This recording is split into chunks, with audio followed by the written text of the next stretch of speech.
From the Detroit Free Press, I'm Robin Chan with today's Voice Briefing. It's Tuesday, October 7th, 2025.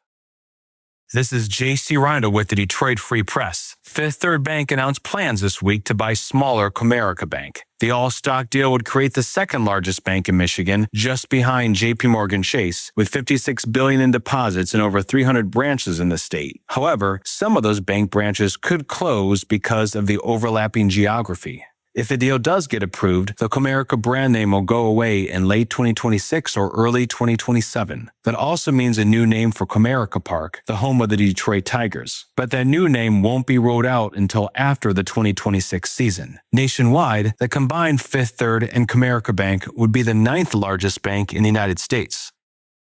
I'm Jenna Pristinensi for the Detroit Free Press. Fall weather is finally setting in with this week's wet start across Michigan. The National Weather Service says an expected cold front moving across the region late Monday is set to linger into Tuesday afternoon. This was predicted to bring rain and clouds overnight Monday with a chance of storms in some areas. Forecasters say highs will drop to the 50s and 60s this week after early fall saw record-breaking heat in the state. Conditions should be mainly dry and sunny starting Wednesday. Expect cooler temperatures for the rest of this week in Michigan. To learn more, visit freep.com.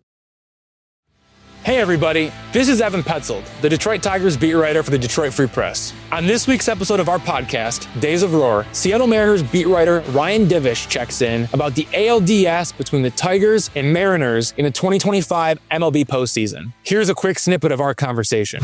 In Game 1, the Tigers won 3-2 in the 11th inning, but the moment of the game for me occurred in the 5th inning when Mariners manager Dan Wilson let George Kirby face Kerry Carpenter for a third time with a runner on second base and 2 outs, even though he could have gone to left-handed reliever Gabe Speier. Do you think sticking with George Kirby to face Kerry Carpenter for a third time with the runner on second base in a close ball game was the right move by Dan Wilson, or was it a mistake by Dan Wilson? Yeah, I don't think that was the right play at all. I think that you don't let Kerry Carpenter beat you.